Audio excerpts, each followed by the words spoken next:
trees climb, clouds drift by, Brollys fly through a magic sky. Is this real? Are they dreams? Nothing appears to be what it seems. Then far away I can hear a voice in the weather house call out a name. Mr. Brawley, it's time for the rain.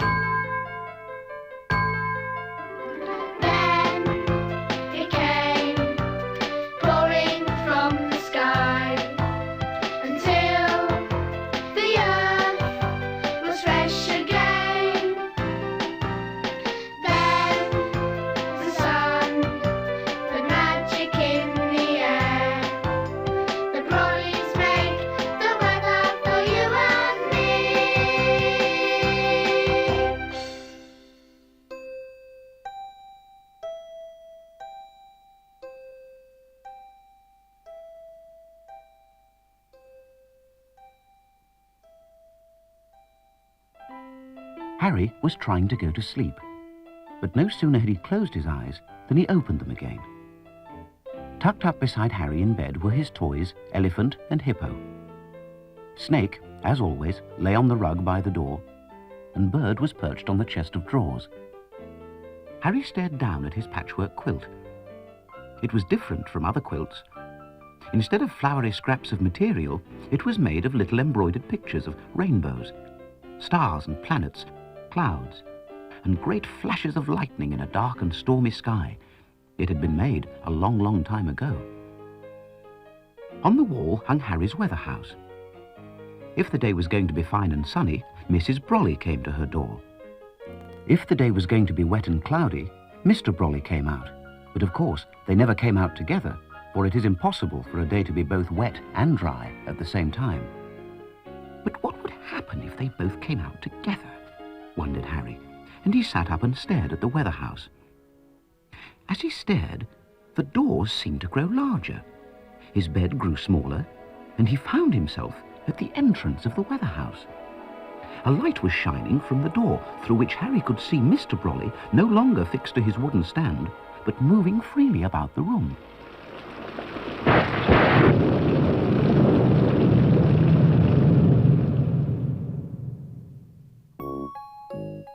Thunder and lightning and heavy showers, followed by fog. Yes, fog. I haven't done fog for a long time. Then he turned, saw Harry, and raised his hat. "Good evening, my boy," he said. "What do you say to fog, eh? Nice, misty, murky, and mysterious fog." And he handed Harry a card, on which was printed the words, "Mr. Brawley, Weatherman. Storms made to order." "Who would want to order a storm?" said Harry.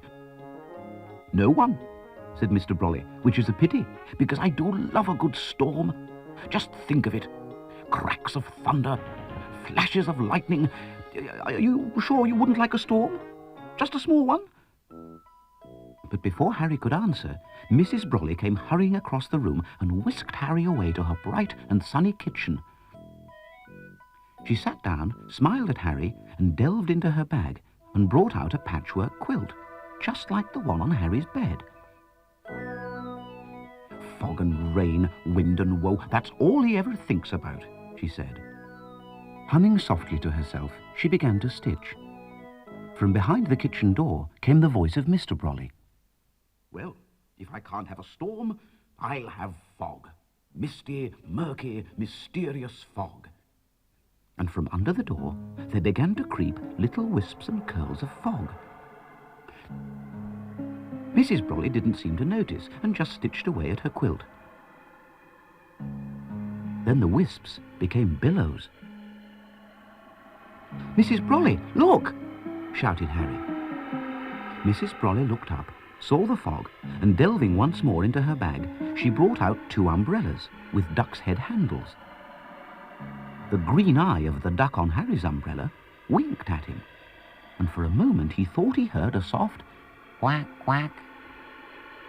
But before he could examine this delightful object, Mrs. Brawley hurried him out into a garden which was full of sunflowers, and where rainbows arched across the sky. "What "What a beautiful garden! I didn't know you could have more than one rainbow," said Harry.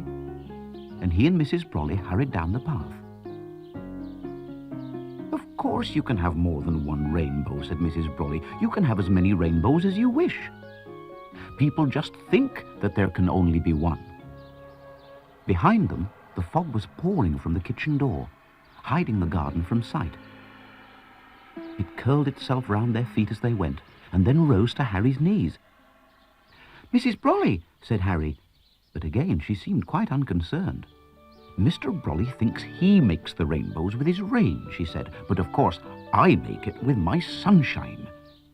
She opened her umbrella and rose some feet into the air above Harry's head. "Quick, quick, open your umbrella," she shouted. So Harry opened his umbrella and floated up to Mrs. Brawley's side. The fog swirled up around them, and Harry was a little alarmed. But Mrs. Brawley reached out and took his hand, and together they soared through the sky with some speed, clearing the bank of fog which rolled after them.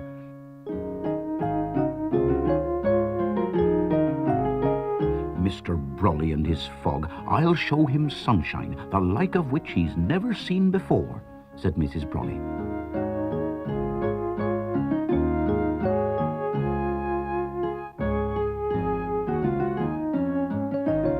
"Umbrellas don't fly," said Harry. "Magic umbrellas fly," said Mrs. Brawley. "I didn't know there were any magic umbrellas," said Harry. "There are only 3 in the whole wide world," said Mrs. Brawley. "Yours and mine and Mr. Brawley's." "Only 3? How lucky he was," thought Harry, "to be the only child with a magic umbrella. With a magic umbrella, he could go anywhere." "Where are we going, Mrs. Brawley?" he said. "Anywhere and everywhere," said Mrs. Brawley, and for the moment her voice was soft and dreamy. "We're the Brawlys," she said. "The Brawlys make the weather, and there's weather all over the whole wide world."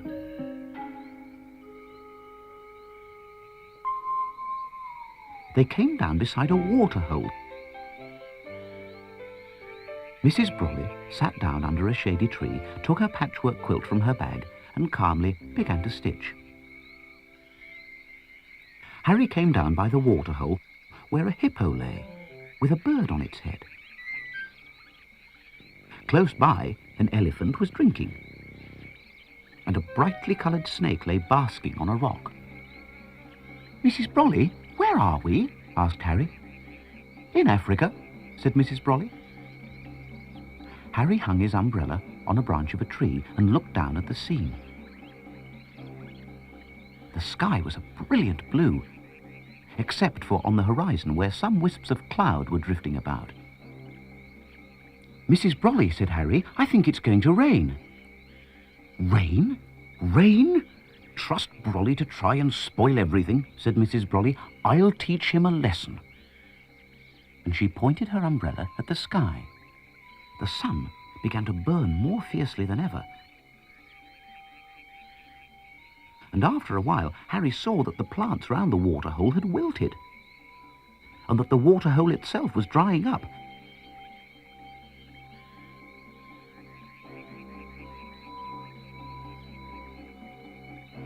"No, don't do that, Mrs. Brawley," said Harry. "Let it rain a little." But Mrs. Brawley just went on stitching. Little by little, the waterhole shrank, until it was nothing more than a muddy puddle. And then that too began to disappear, and the earth began to crack.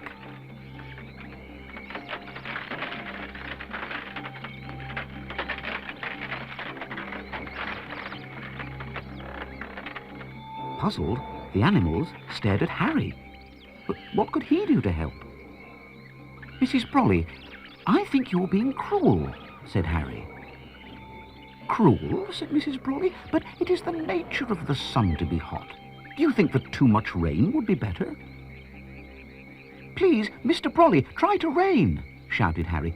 "Try as hard as you can." And as he shouted, heavy clouds began to appear in the sky. Over the dry, burning desert they came, like great galleons. But as they came, the sun shone all the brighter. And in no time at all, they were shriveled away to nothing. "Aha!"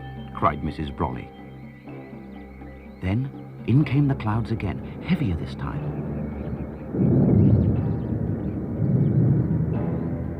Everything and everyone became still. Mrs. Brawley stopped stitching, and the animals stood close to Harry's side. Then came a flash of lightning, a clap of thunder, and the rain began to fall. Harder and harder it came, until the ground all around was sodden. "It's raining! It's raining! The rain's come back!" shouted Harry. Everyone was so happy that they grunted and stamped. They danced and hissed and flew around in little circles. "Mrs. Brawley, isn't this better?" said Harry. "Everyone's happy." "Is it?" said Mrs. Brawley. "Are they?" And up through the raindrops she went, clutching her bag. Below, the waterhole filled to overflowing.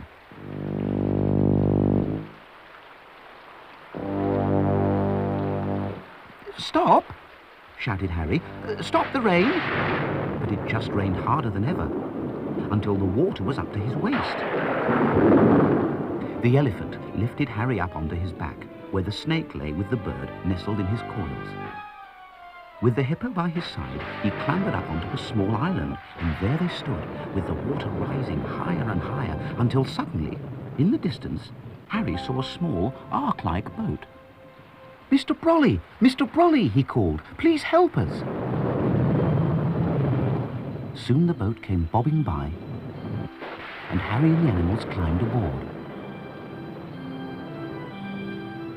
"Isn't this wonderful?" cried Mr. Brawley. "No!" shouted Harry and the animals. "Isn't it exhilarating?" cried Mr. Brawley. "No!" said Harry. "I want to go home." "But my boy," said Mr. Brawley, "you must enjoy it while you can.